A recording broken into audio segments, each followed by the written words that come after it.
Hello everyone, welcome to my channel student Sainik academy.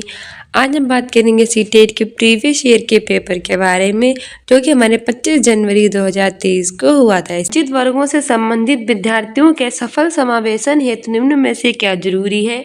Option A है अनम्य पाठ्यक्रम, option B है परीक्षा केंद्रित शिक्षा शास्त्र, ऑप्शन सी है उचित समायोजन, ऑप्शन डी है अगम्य दुर्गम इमारती संरचना।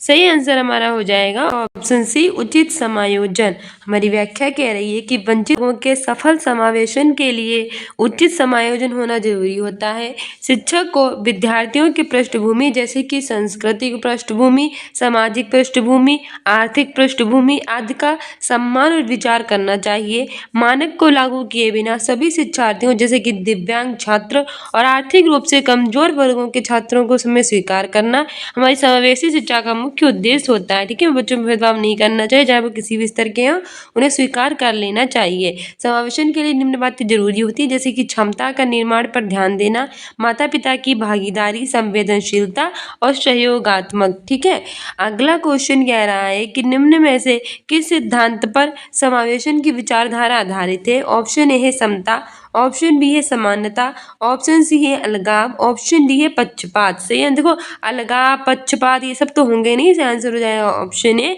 समता। हमारी व्याख्या कह रही है कि समता के सिद्धांत पर समावेशन की विचारधारा आधारित होती है, अर्थात स्कूल में सभी बच्चों को समता और समान अवसर देने चाहिए, चाहे उनमें किसी भी प्रकार की भिन्नताएं और जो अक्षमता है वो क्यों ना मौजूद हों।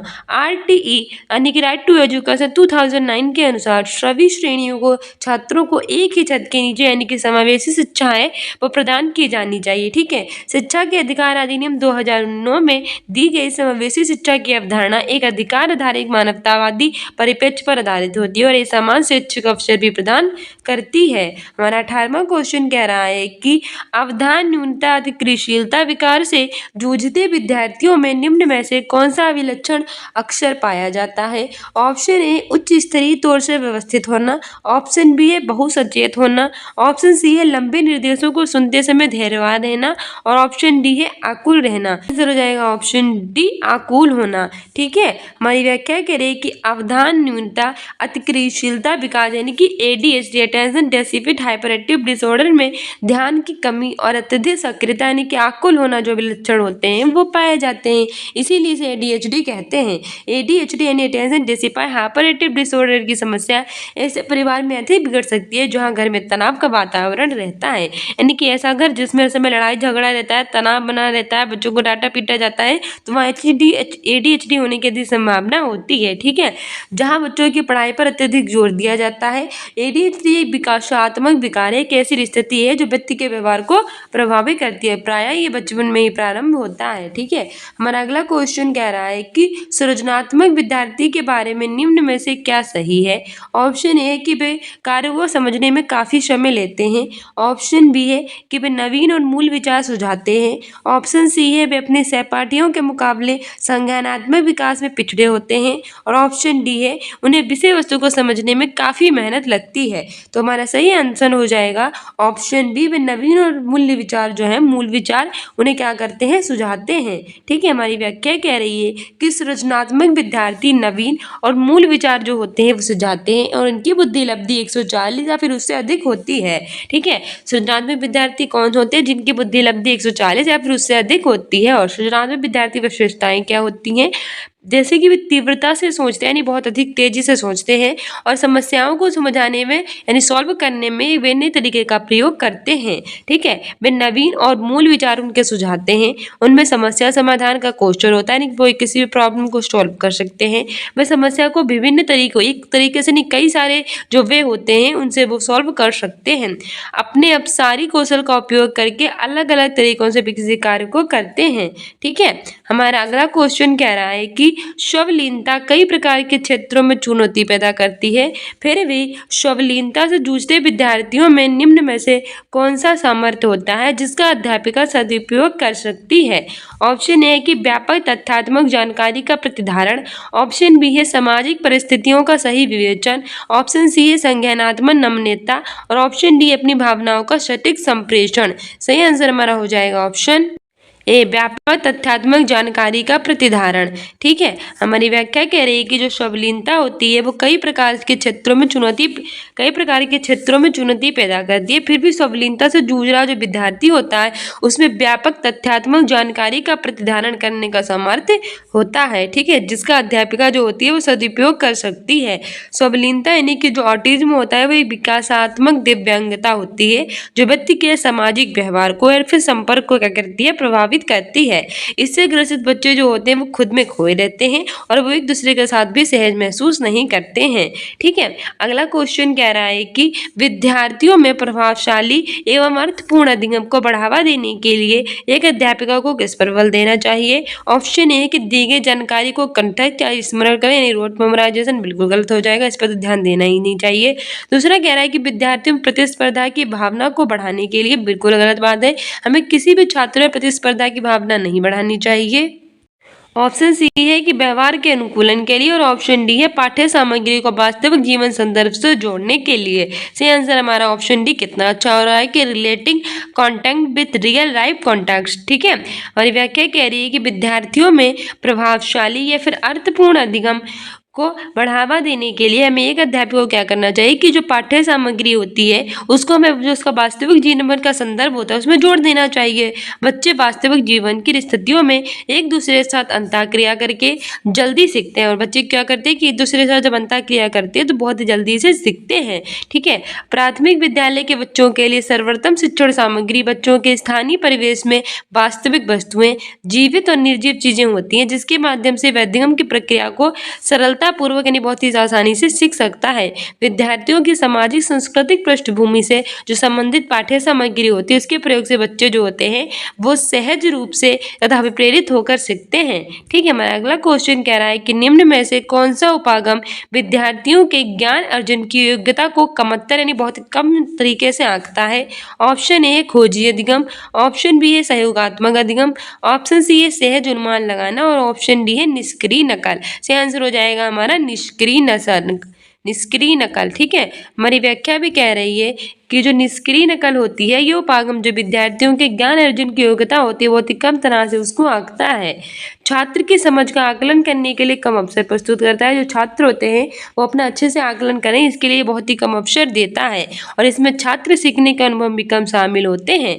जबकि खोजी अधिगम, सहयोगात्मक अधिगम, सहज अनुमान लगाना, भययुक्त अधिगम तथा सकारात्मक परिवेश उपागम ये विद्यार्थियों के ज्ञान के अर्जन की योग्यता को भलीभांत आंकते हैं। ठीक है, हमारा अगला क्वेश्चन कह रहा है कि किसी नए संप्रदाय को पढ़ाने के समय एक अध्यापिका को विद्यार्थियों के पूर्व ज्ञान को सक्रिय करना चाहिए और तर्क है कि अधिगम अधिक प्रभावशाली होता है जब विषय वस्तु को जानकारी के संबंधित खंडों के रूप में प्रस्तुत किया जाता है। तो हम इसमें से सही विकल्प चुनना है।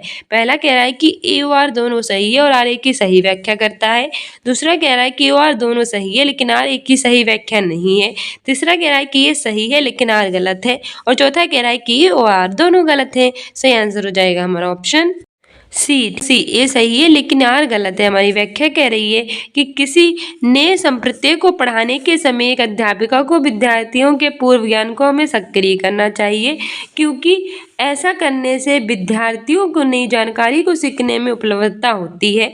ये बच्चे जो होते हैं वो आसानी से समायोजित हो जाते हैं तथा जब जानकारी को असंबंधित खंडों में हम प्रस्तुत करते हैं तो जो अधिगम होता है वो अधिक प्रभावशाली नहीं होता है क्योंकि ऐसा करने से विद्यार्थियों को सीखने में जो होती है वो कठिनाई हो जाती है। अधिगम अधिक प्रभावशाली होता है जब विषय वस्तु को जानकारी को एक दूसरे से हम संबंधित खंडों के रूप में तथा सहयोगात्मक परिवेश में हम प्रस्तुत करते हैं। इस तरह से ये सही है लेकिन तर्ककार जो है वो गलत है।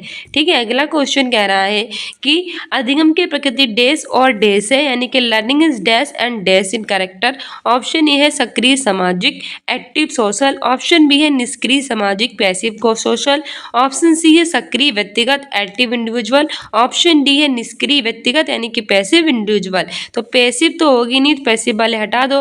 अभी बताओ कि एक्टिव तो है लेकिन सोशल है कि इंडिविजुअल है। तो सही आंसर हो जाएगा ऑप्शन है सोशल। अधिगम की प्रक्रिया सक्रिय और सामाजिक है, यानी कि learning is active and social in character.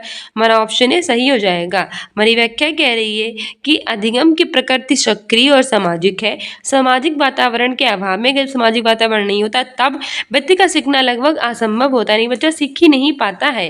अधिगम एक सक्रिय प्रक्रिया होती है क्योंकि ज्ञान का निर्माण सीखने वालों के द्वारा उसे करके प्राप्त किया जाता है। सामाजिक संरचनावादी दृष्टिकोण के अनुसार अधिगम एक सक्रिय और सामाजिक प्रक्रिया होती है और लेबाइगोस्की भी इसके प्रवर्तक हैं। ठीक है, अगला क्वेश्चन कह रहा है कि निम्न में से कौन सी युक्तियां समस्या समाधान के लिए प्रभावशील हैं। ऑप्शन ए स्मृति सहायक विधियां, दूसरा अन्वेषण, तीसरा प्रक्रियात्मक विस्तरता और चौथा है कलन विधि। तो इसमें कौन सा ऑप्शन सही है? ऑप्शन ए है पहला, दूसरा, तीसरा। ऑप्शन बी है दूसरा, तीसरा, चौथा। ऑप्शन सी है पहला, तीसरा, चौथा और ऑप्शन डी है पहला, दूसरा, चौथा। सही आंसर हो जाएगा ऑप्शन डी, पहला, दूसरा और चौथा। यानी कि पहला, दूसरा, चौथा, यानी कि हमारा जैसे कि होता है स्मृति सहायक विधियां और अन्वेषण और हमारा कलन विधि। ठीक है, ये दोनों हो जाएंगे, यानी ऑप्शन डी सही हो जाएगा। हमारी व्याख्या कह रही है कि सहायक अन्वेषण तथा कलन विधि समस्या समाधान के लिए प्रभावशाली है। समस्या समाधान विधि में विद्यार्थियों के समक्ष किसी समस्या को इस प्रकार प्रस्तुत करते हैं जैसे कि वो उद्देश्यपूर्ण गहन चिंतन भी कर सके और अपने पूर्व ज्ञान के अनुभव के आधार पर कोई भी जो समस्या समाधान होता है उसके संबंधी विकल्प प्रस्तुत कर सके। समस्या समाधान अन्य प्रभावशाली विधियां होती हैं अपसारी चिंतन, समस्या को पहचानना, विश्लेषणात्मक रणनीतियों का प्रयोग, ठीक है, और स्कीमा को क्रियाशील बनाना। इसलिए तीसरा यानी पहला, दूसरा और चौथा सही है। अगला क्वेश्चन कह रहा है कि एक अध्यापिका को विद्यार्थियों को अपने विचार साझा करने के लिए प्रेरित करना चाहिए, चाहे वो विचार भ्रांतियां ही क्यों ना हो। और हमारा तर्क है कि भ्रांतियां विद्यार्थियों द्वारा गठित सहज सिद्धांत होती हैं जो अधिगम प्रक्रिया में महत्वपूर्ण होती हैं, इसीलिए हमें इसमें सही विकल्प चुनना है। तो पहला बताइए कि ए और दोनों सही हैं और आर ए की सही व्याख्या करता है। दूसरा कह रहा है कि ए और दोनों सही है लेकिन आर ए की सही व्याख्या नहीं है। तीसरा कह रहा है कि ये सही है लेकिन आर गलत है और चौथा कह रहा है कि और दोनों गलत हैं। तो हमारा सही आंसर हो जाएगा ऑप्शन ए और आर दोनों सही हैं और आर जो है वो एक की सही व्याख्या करता है। ठीक है, हमारी व्याख्या भी कह रही है कि जो एक अध्यापिका होती है उसको जो विद्यार्थियों के यानी स्टूडेंट्स के जितने भी विचार हैं उनको साझा करने के लिए उन्हें प्रेरित करना चाहिए, चाहे वो उनके विचार भ्रांतियां ही क्यों ना हो, यानी कि वो ऐसे विचार हों जो बेकार के हों, निरर्थक हो, उन्हें भी हमें प्रेरित करना चाहिए साझा करने के लिए। क्योंकि क्या होता है कि ऐसा करने से विद्यार्थी अपना जो पूर्व ज्ञान यानी पहले को जो ज्ञान होता है और जो अनुभव होते हैं उनके आधार पर अपने विचारों को साझा करेंगे, जिससे शिक्षक को उनके ज्ञान के बारे में पता चलेगा और यदि उनके विचारों में भ्रांतियां होंगी तो शिक्षक उन्हें दूर कर देगा। ठीक है, भ्रांतियां विद्यार्थियों के द्वारा गठित सहज सिद्धांत होती है जो अधिगम की प्रक्रिया में महत्वपूर्ण होती हैं। ठीक है, इसलिए और दोनों सही है और तर्क भी इसका सही है। अगला क्वेश्चन कह रहा है 27 नंबर का कि संवेगों और संज्ञान के संदर्भ में निम्न में से कौन सा कथन सही है। ऑप्शन ए है कि उच्च स्तरीय दुश्चिंता समस्या समाधान कौशलों को बेहतर करती है। दूसरा कह रहा है कि संतुलित उत्साह भागीदारी और अधिगम को बढ़ाता है। तीसरा कह रहा है कि निराशा अधिगमकर्ताओं को और अधिक प्रयास करने को प्रेरित करती है और चौथा कह रहा है कि शर्मिंदगी अधिगमकर्ताओं को सामूहिक कार्यों में पहल करने के लिए प्रेरित करती है। तो उसमें हमारा सही आंसर हो जाएगा ऑप्शन बी सही हो जाएगा।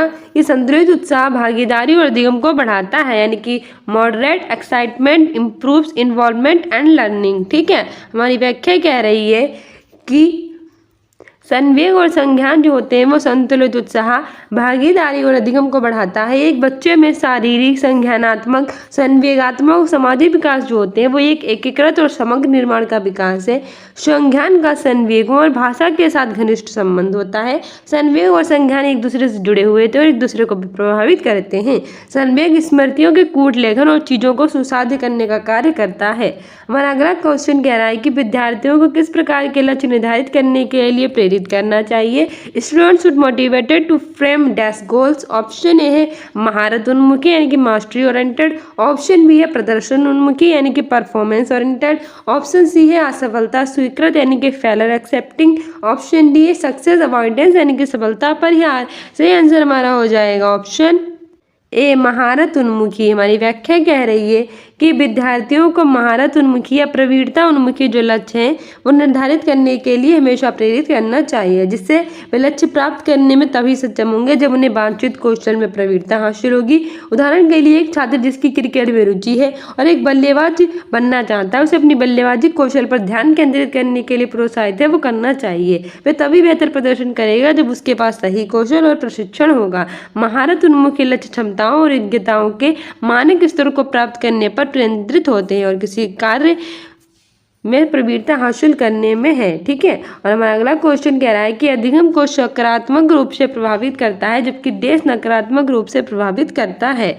ऑप्शन ए है विचारावेश संकल्पना मानचित्रण, ऑप्शन बी है निष्क्रिय नकल अनुसंधान, तीसरा कह रहा है चर्चा समालोचनात्मक चिंतन और चौथा कह रहा है कि स्कीमा सक्रियता और अधिगम आसक्तता। ठीक है, हमारी व्याख्या कह रही है कि स्कीमा सक्रियता अधिगम को सकारात्मक रूप से प्रभावित करता है जबकि अधिगम आसक्तता नकारात्मक रूप से प्रभावित करता है। विद्यार्थियों की स्कीमा सक्रियता का अर्थ है कि विषय और शिक्षार्थी की पृष्ठभूमि, ज्ञान और अनुभव के बीच एक कड़ी बनाने से, जबकि अधिगम आसक्तता एक विकार है। हमारा अगला क्वेश्चन कह रहा है कि राष्ट्रीय शिक्षा नीति 2020 किस प्रकार के शिक्षा शास्त्रों का प्रस्ताव रखती है।